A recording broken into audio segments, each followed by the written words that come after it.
Okay, once you get set up, I'll introduce you. So I would like to introduce our next speaker, who is Piotr. And Piotr is an independent data science consultant with a PhD in quantum physics from Barcelona.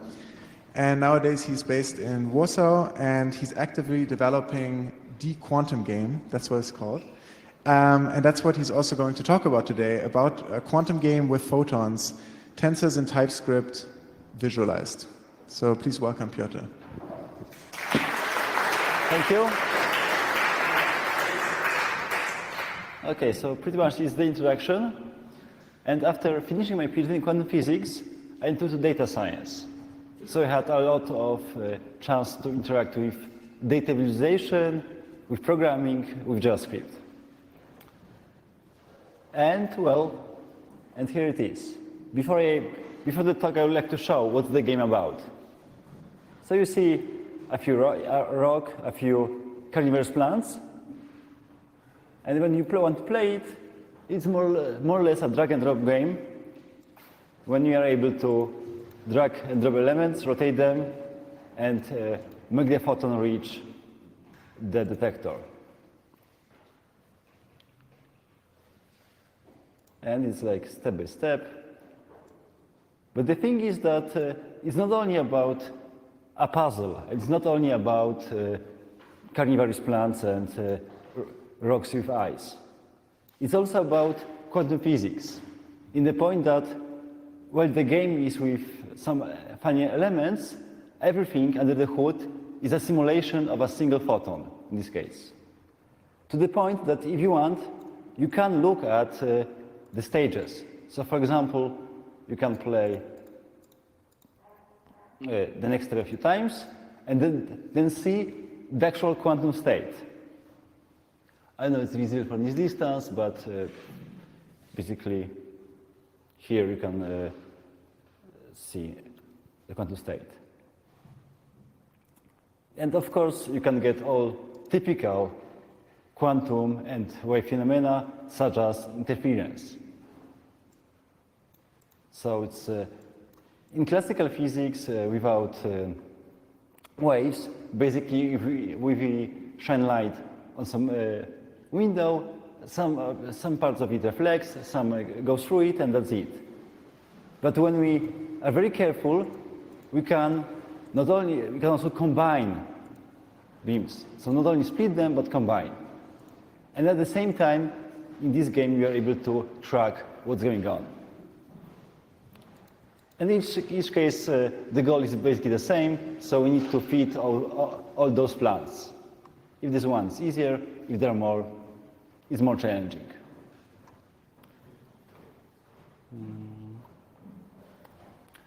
And in this talk, I would like to say first, what was the motivation for the game? So why did I create it in the first place?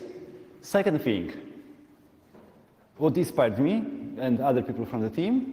And then about the three parts of the project: the game itself, the tensors, so basically the numerics for this quantum game, but also that can be used in any other project, in quantum computing, quantum information, quantum physics, and cats, so various parts of data visualization.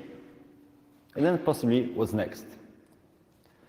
So when it comes to playing, well, we can learn things because we are told to do so, but a lot of learning happens by having fun and playing. And it's not only true for people, it's also true for many animals. When they learn how to interact with the world by this cheerful play, which is like a non-committed thing, which is exploratory, which is without serious risks. And the thing is that, for example, when kids learn how to count, they start with apples, with toys. I don't think it's that often that they start with phonemic construction. And I guess only I need to be very deep in mathematics to appreciate that. The same thing is when it comes to classical mechanics.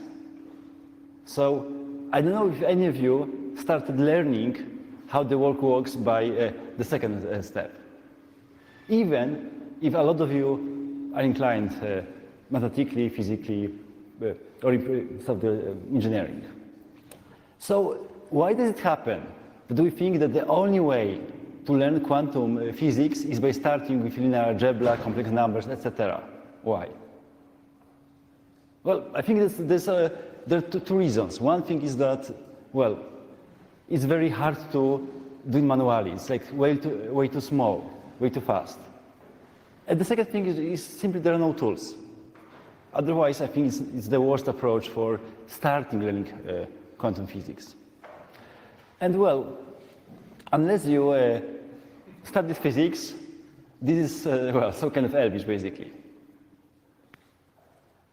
And even worse, when I speak with people who are not technical and they say, oh, you do quantum physics. Oh, I'm interested in quantum physics. Because could you tell me how to do some quantum healing? Because I'm really interested how I can cure this and that.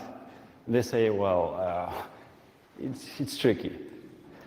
But though it is actually a very nice book, how some people who were interested in this metaphysical aspect of quantum physics basically set the foundations of quantum information by one misled article. But the error was so subtle that to solve it, basically people had to invent quantum information and quantum cryptography. And my stance is very much like this one, that to the layman, the philosopher, or the classical physicist, a statement of the form, this particle does not have a well-defined position, sounds vague, incompetent, or worst of all, profound. It's none of these. And I think when people think that, oh, like there's something special about quantum physics, quantum mechanics, you cannot understand that, I think it's bullshit. It's basically bullshit, in the sense that you can say the same thing about any aspect of technology, science, arts, anything, any aspects of life. Yes, to master something, you need a lot of time, and then even you know that there are so many things you don't know. But I don't think it's specific to quantum physics at all. I think it's more in that line. But basically, we are not experienced with quantum physics, and it's the only reason why it's hard for us.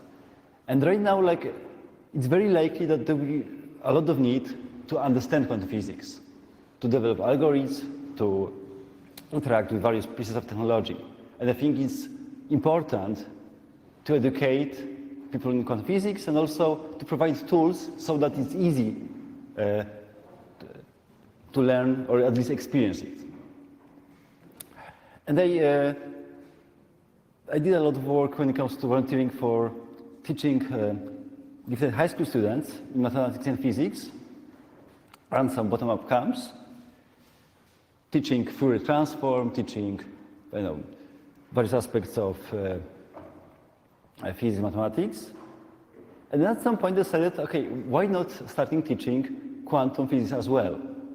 And basically, I ran 4 workshops, 2 in Poland, 2 in Catalonia, and each time it was actual quantum physics, simple because always 2 or 4 dimensions, but enough to show things like no-cloning theorem, or enough to show EPR pairs, or quantum cryptography, with all true mathematics, not only hocus pocus or hard waving.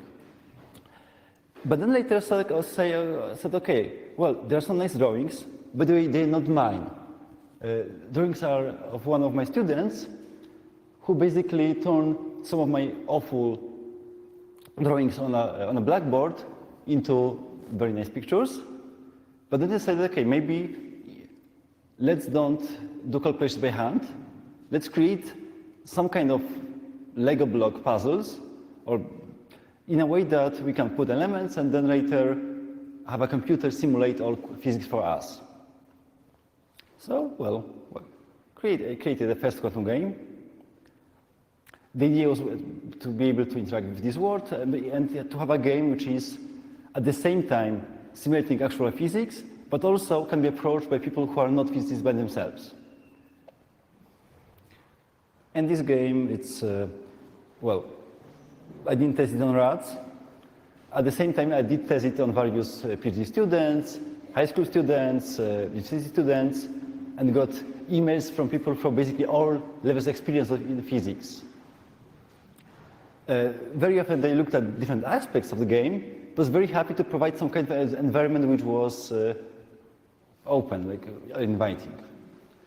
And then later, quite a few years later, after creating the first quantum game, I got an email from Arthur Eckert.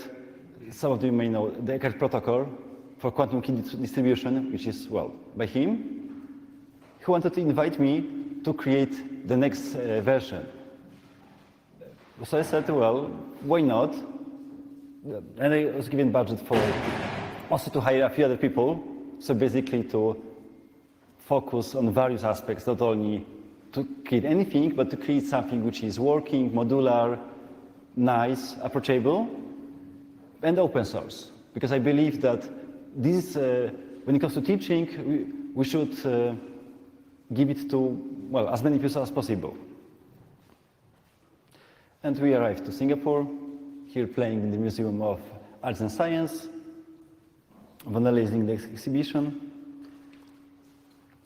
And when it comes to such interactive things, it's not only about doing something that works. It's not only about writing a piece of software or article that is correct.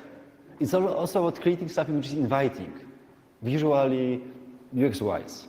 So we looked at, we created a Pinterest profile to basically dump all interesting graphics from demonstrations, from games, and other design.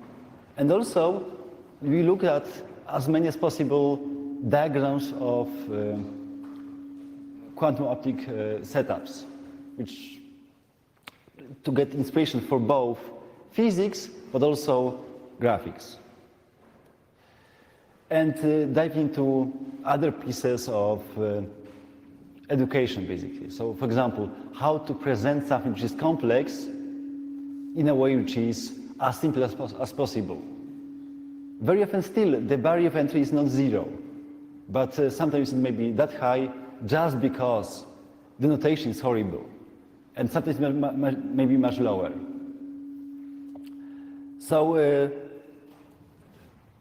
for example, here actually it's one of big inspirations to color code an equation, so that we actually can explain step by step what happens, and reach people who don't know this equation at the point. We started with various concept arts. Some went into the game, some not, because also it's a decision what to show, in which way, because it's not wanted to show every possible aspect of quantum physics, only a few of them, and also how to visualize in a way which is simple, which makes sense, which is accessible. And going back to the game, maybe just go with the same one, which I showed. One thing I showed was the game, but the other one is encyclopedia. So not only wanted to make the game is playable, but also in a way which is some kind of entry drag into the quantum world. And for example, when you click at the beam splitter, we have, well, the beam splitter as an element in the game, but also we can look at the quantum states and what happens step by step. We can look at this like polygon coordinates, Cartesian for complex numbers, or some color coding. We try to gather various materials so that people can approach it, and materials ranging from very, very simple for someone who heard for the first time about beam splitters to materials for people who basically finished PhD in quantum physics. Gathering the best materials, and also to try to make this bridge between physics and this interactive simulation. For example, it's a beam splitter. Here's a matrix describing its unitary operation, but also in a way which is not like basically a block of numbers, but in a way that we can explore it. We can see complex numbers, we can see what's the input state and the output state, and even what's the tensor structure. So it's without explaining that here we have both directions and also polarization. And it goes basically for any element.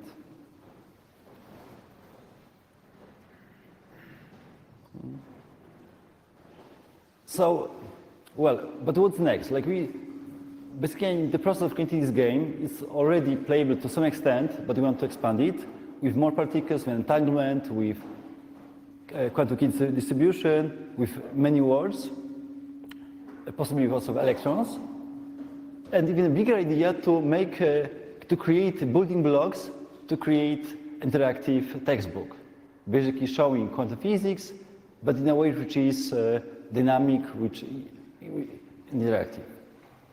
Here are some concept art, say, for more photons.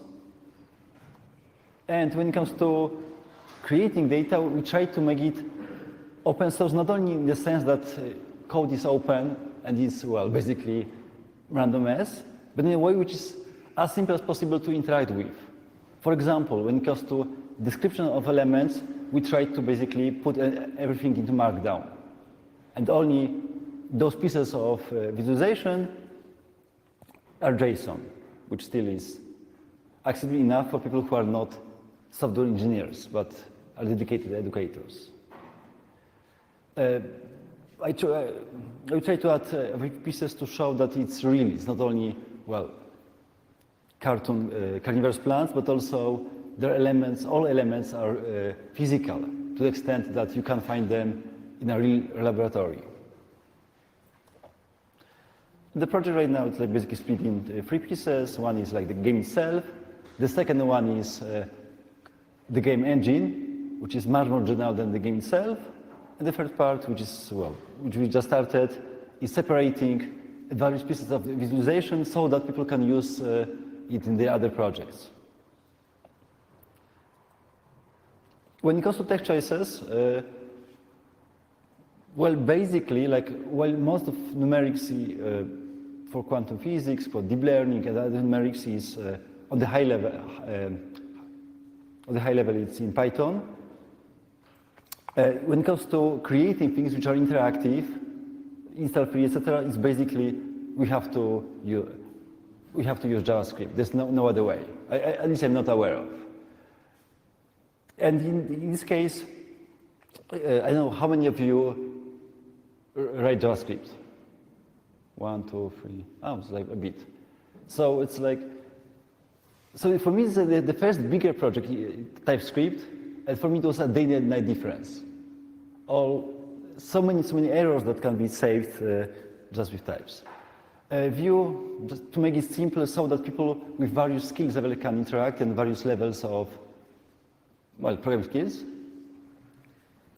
And, well, especially in these mixed teams, when there are people who from physics, from design, we need to set very strict notes so that we can collaborate in a way that code quality is good.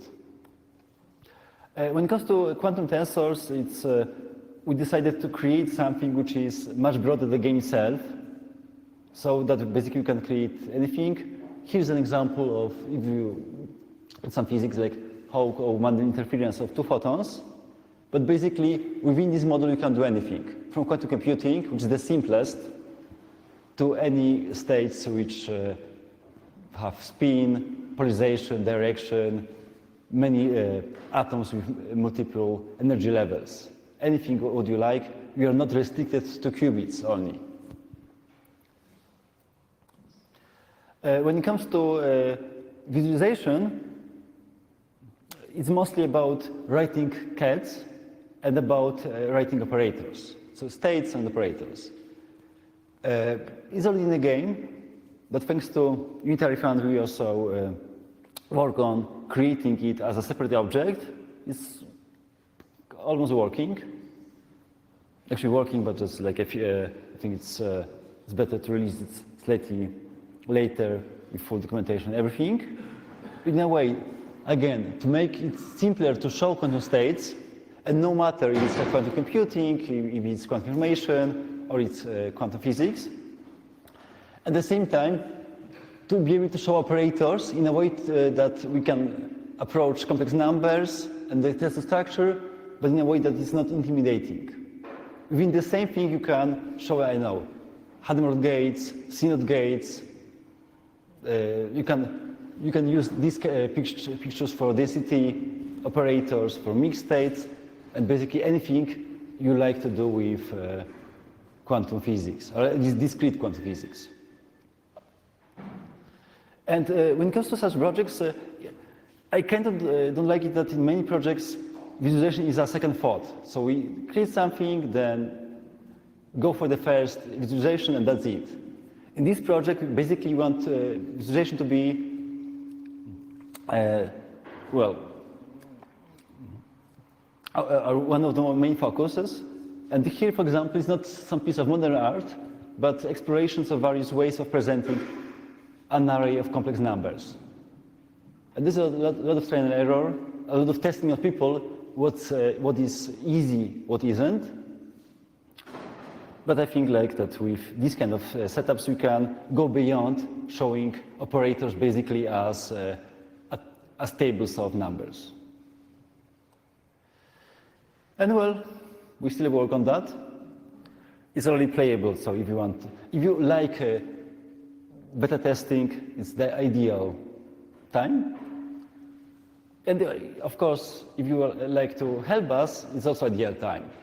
Everything is up to date on a GitHub project. And thank you.